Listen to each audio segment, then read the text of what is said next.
My name is Jennifer Stefancik, and I'm the Health and Human Sciences Extension Educator in Daviess County.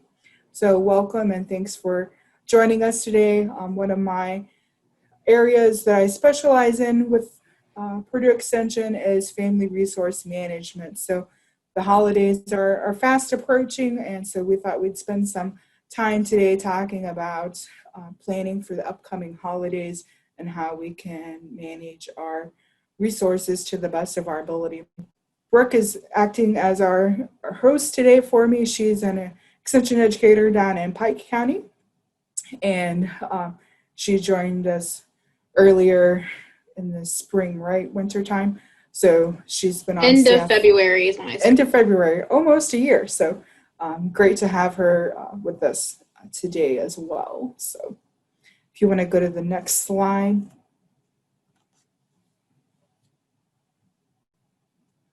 So if you haven't been familiar with the Cooperative Extension Service or the system, we are connected. We call that the land grant system throughout the United States. So we are a nationwide network, and each state and territory has its own service, and we provide research and education out to our individual communities, our counties, and help our families and local individuals. Next slide. So specifically with Purdue, we are connected up at West Lafayette is our home base where Purdue is based out of. And again, our mission is to deliver practical research-based information that help our local folks to transform our lives and livelihoods. So most folks don't know that I talk to that we do have extension offices here in Indiana in every county in the state. So there's 92 counties in Indiana. We cover the areas of agriculture and natural resources, community development, our 4-H and youth development program, and then health and human sciences. In the past, over the few webinars, we've had an evaluation tool. We will be having an evaluation tool again today, a short little survey. And if you can help us by giving your feedback, it's very important to us and helps us report to our funders the good work that we're doing on your behalf.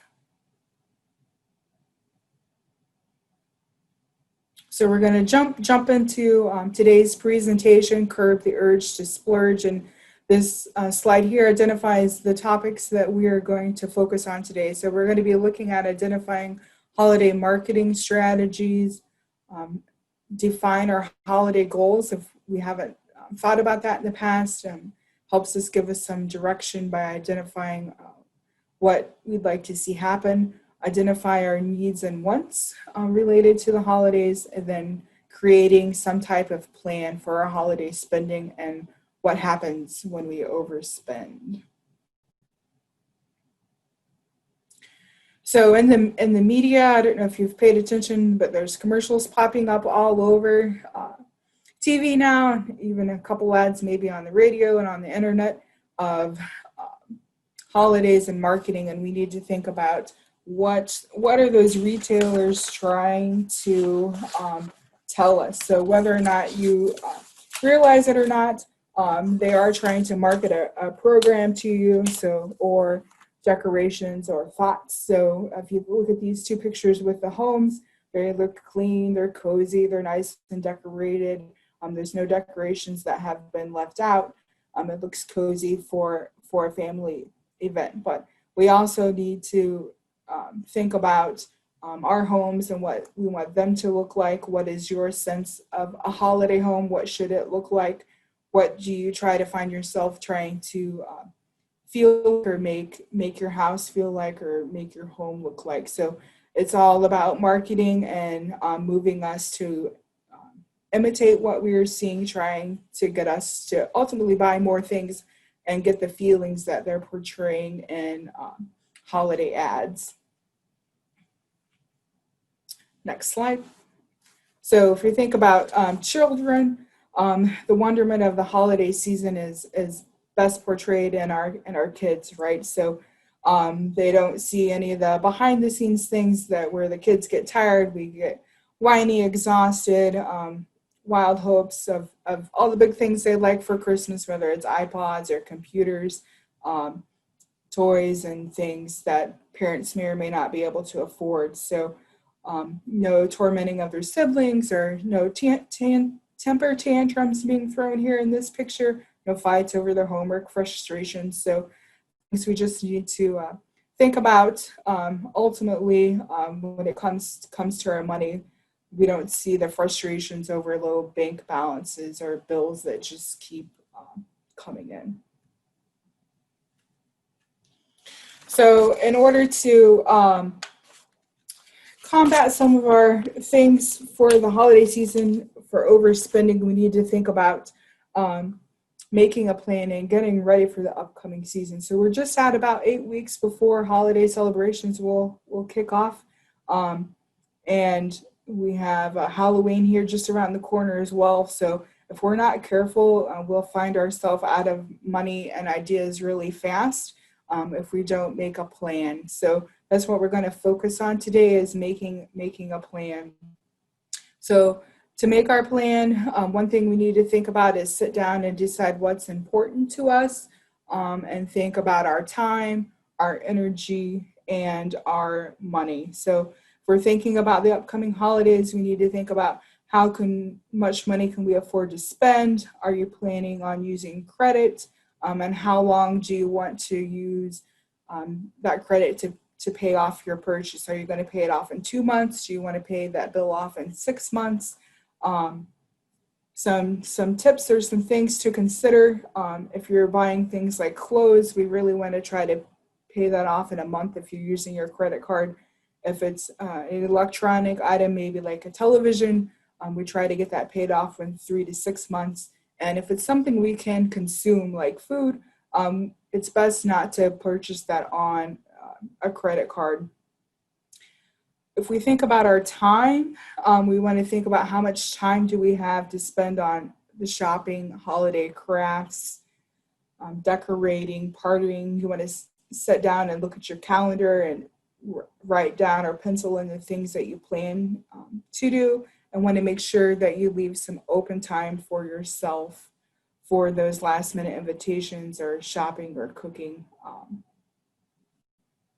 And then with our energy, it's sometimes easy to overplan and our estimates of how long our energy can go. So if we can partner some activities up, like shopping with eating out, or maybe a family meal and crafting together, so we can conserve some of our energy.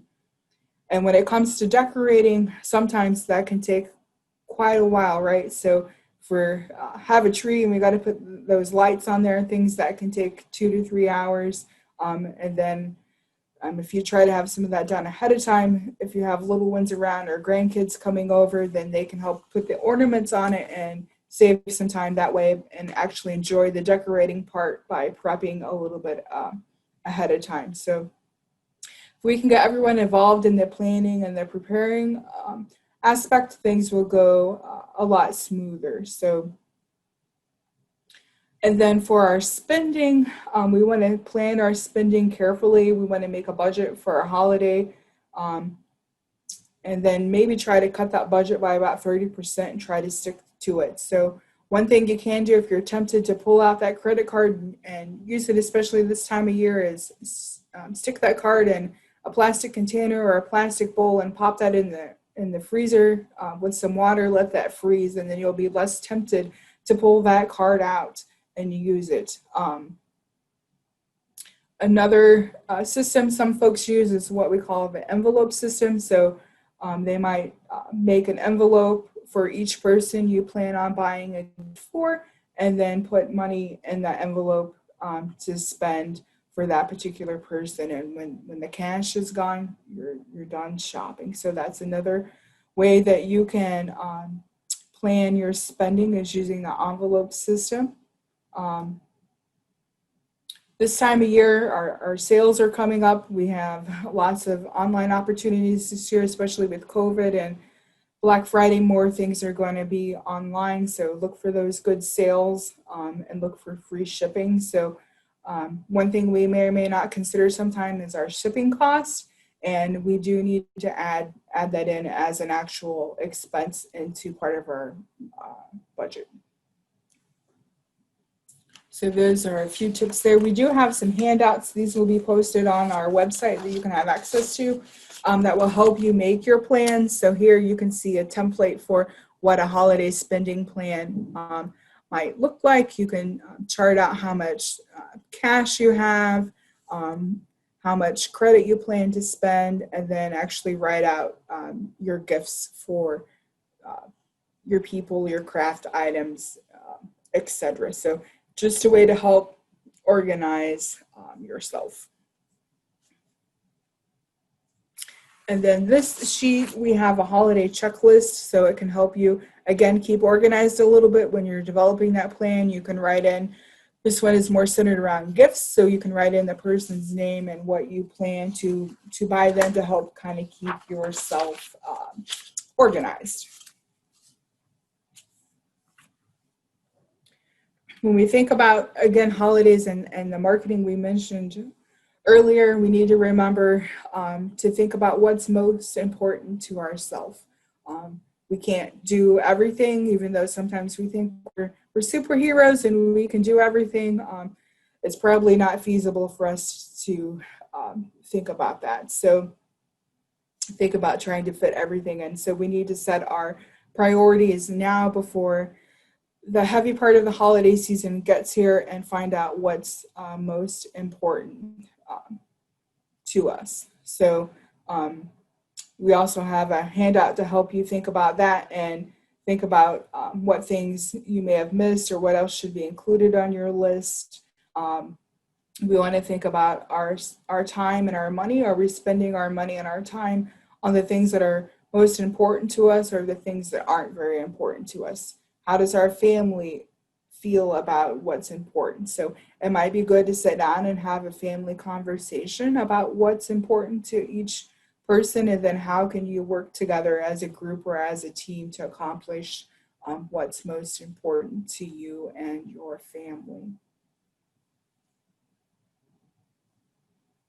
So here's the holiday checklist that I just mentioned. It can help you keep organized. So again, this will be available on the website where you can create your own holiday to-do list. And this is just a sample template to kind of get you started.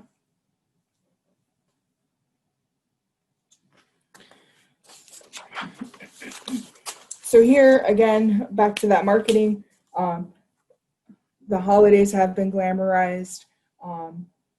We want to think about how we're feeling, think about blocking time out on that calendar to make priority for our activities, have that time set aside to actually get ready for the activity, and budgeting. So again, we need to set those priorities, let other folks know what you want and what you're planning to do. Sometimes it might make the other person or the other family member feel better, that they're relieved a little bit, that they don't have to go out and spend $50 or $75 on a gift for each person. Maybe you're going to do a family basket or something like that. So you need to talk ahead of time just to see what everybody's thoughts are, and make sure everyone's on the same page, and make sure, again, you're spending your money on your priorities, things that are most important to you.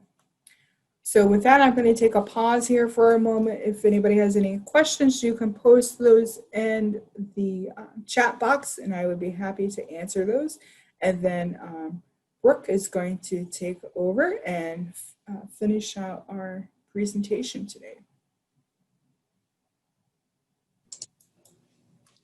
Okay, so overindulging does add up. You can see on this chart that you went out for lunch 3 times. There was 3 kids' meals, and then there was another meal you had with a friend, and then snacks. So if you went and got a pretzel or a Coke from the gas station, those things add up very quickly. So what are some things that you can do to keep your costs down when you go on a shopping trip? If you just want to add them to the chat box, what could you do to keep costs down?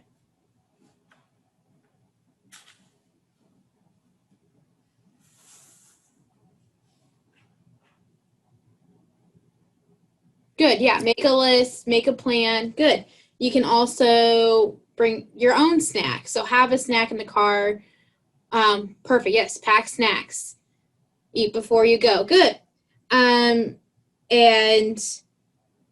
yeah, so because when you go to the store, if you go hungry, usually buy more than what you had on your list. So making that list and kind of following it will help you stop overindulging. It's good to plan for the unexpected, but food that sits on your shelf uneaten is not good use of your money. Yes, there was a sale for sausage, but did you end up actually eating it, or is it just going to be thrown away?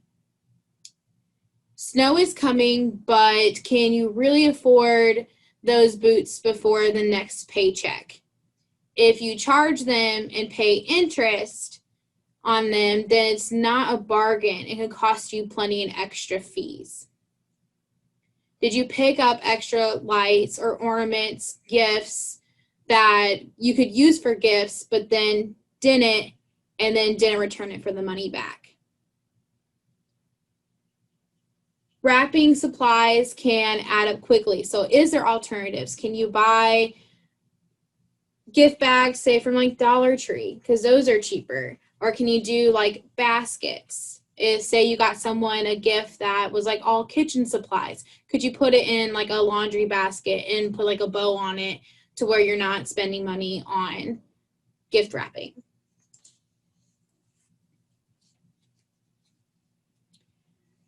Of course, we're going to go out and see holiday performances and donate to a cause, but that does take away from your bottom line.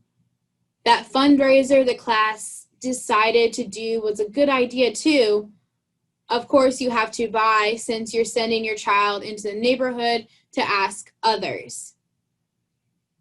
And you don't want to wear last year's clothes to this year's event. And the kids can't even get in their clothes from last year. So you have to go shopping. So those kinds of things add up really quickly that we don't think about to add to our budget, especially when they're not gifts how we think about when we're setting up a plan.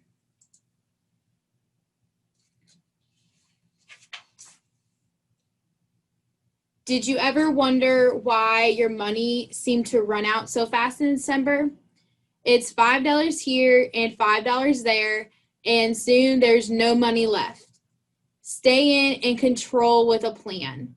$200 at 20% interest can cost you $1,000 if it takes you a year to pay it off with a credit card. Use the expense envelope to keep track of what you have to spend and what you need to purchase. Plan ahead for ways you can save money. So here is just an example of a holiday expense form that you can use to kind of help keep track of how much you did purchase. So you're planning to spend $20 for this person on this item, but it ended up being $30. You can kind of keep track on where you're having that extra spending. So you can keep track for next year. You can use this chart when you collect all of your receipts to kind of keep track of where you were spending. So did you go overspend on decorations? Can you cut that down and put it towards something else? So it kind of helps you see a different way of your budgeting. And then you can readjust from there. So ask yourself this when you are getting ready to splurge. Is the purchase really necessary? Did this help me achieve my priority? How long will this last? How long will the joy of this gift last? Is there a less expensive option? If I charge this, how long will it take to pay it off? would I come back tomorrow and buy it again? So you want to plan to keep your costs down. So set yourself a limit and stick to that limit. Draw names out for you only buy certain family members a gift. We've done that in my family, and it's so much easier. And we all save money by just, drawing a name out. So I only buy a present for this cousin, and someone would just buy me a gift. We've done that before, and it's really nice to only have to get one gift. Retailers will try and pull out all the stops to get your money. Advertisements are meant to get your emotions going so that you will spend in order to create that feeling of Christmas from days gone by. Using the self-checkout will save you money because you don't stand in line as long and aren't tempted by those little things that they have right there to check out for you. Like, did you need that extra pack of gum when you have 3 at home? Make your gifts beautiful. The simplest gifts by doing extraordinary wrapping. So taking wire ribbon with some plain paper. That's a classic, easy look. Using brown paper with pine cones and make handmade gift tags because it makes it look like you went that extra effort.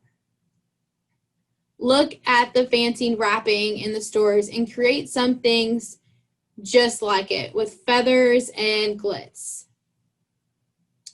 Use fancy yarn and make it a bow. So there's different ways that you can make the wrapping cheaper and look really, really nice.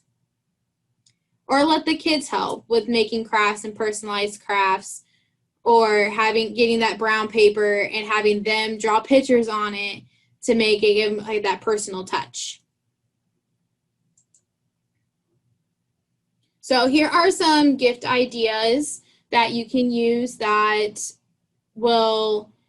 aren't as costly or wasting your money. So gift cards, giving them a gift card to like Walmart, especially college students. I know I really enjoyed getting those gift cards to Walmart because they were not going to go to waste. I was going to use them at some point in time. So those were ones that I always enjoyed compared to some gift that, clothes that didn't fit me or something I wasn't really excited about. So having those gift cards, because they'll typically use them no matter what age they are, or who they are. So this holiday season, focus on your priorities. Make your plan, you stick to it, and use what you have already at home, and then track those expenses so next year you can keep track of them and save yourself some more money. So if you ever have questions, you can reach Jennifer and I. Here is our contact information. If you have questions on what we just kind of covered, go ahead and put them in the chat box or unmute yourself.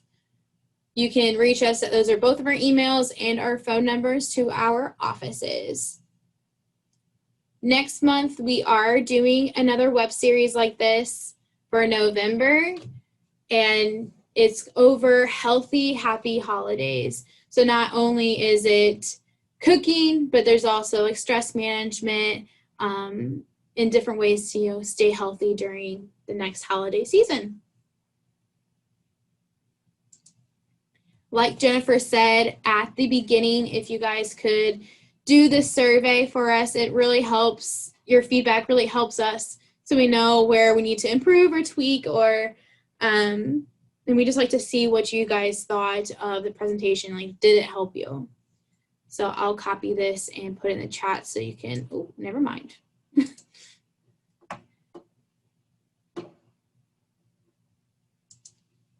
So does anyone have any questions?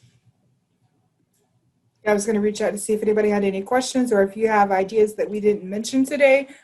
Joe posted here in the chat box recently, instead of buying a greeting card and a gift bag, this gift was for a baby shower. She put it in a storage bin and wrote a handwritten note on that, and a couple really enjoyed getting a gift that way. So you might have some ideas that we didn't mention today to help make our dollars stretch a little bit further. I know last year I made everyone's Christmas gifts. I'm a very crafty person, so I, painted canvases or made them cups and like all kinds of things, and that saved us tons of money by me personally making them myself and watching those sales. And when I was making them blankets, buying that fabric that on sale compared to when it's not on sale. So, really watching those sales or trying to personalize and make something from the heart goes a lot longer, is more beneficial, I think. Yep. Joe has a question here about charitable donations. Yeah, it seems like the holidays are a good time. Everyone's wanting a donation for this and that. So I would just try to look up those organizations, make sure you know where they're spending that money and see if that lines up to your priorities. Sometimes when we give a donation to an organization or an agency, that money doesn't really go to what we think it does. So if you haven't checked out who you're donating to, you might want to do a little bit of research on that. Janet says eliminating that stress. Yep, eliminate anything that causes you stress. We don't have to send cards or get gifts for everyone. Again, if your family will draw names and do that for the extended family. My family, like Brooke mentioned as well, is fairly large, and it can get very costly if I would try to send everyone something. So if you can group folks together by family, or sometimes I like to bake some small treats and give those out to a whole family. I'll bake them some bread and some different things and give that to them as a gift.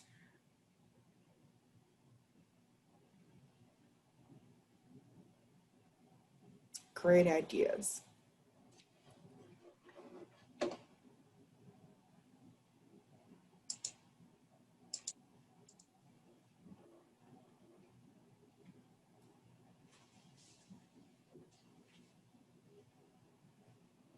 Yeah, we did that too a couple of years ago. Joe was saying she reached out to some extended long distance siblings. They were fine with not exchanging gifts. So sometimes somebody just has to be brave enough to ask that question.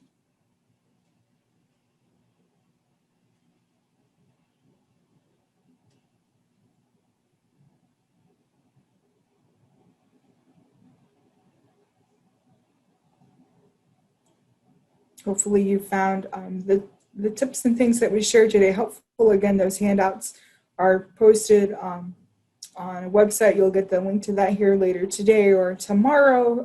It's the same website if you joined us in the past few weeks that you've went to get those. And again, if you'll take a few moments to fill out that evaluation, that'll greatly help us. And we hope that you have a wonderful holiday season. So it's fast approaching. So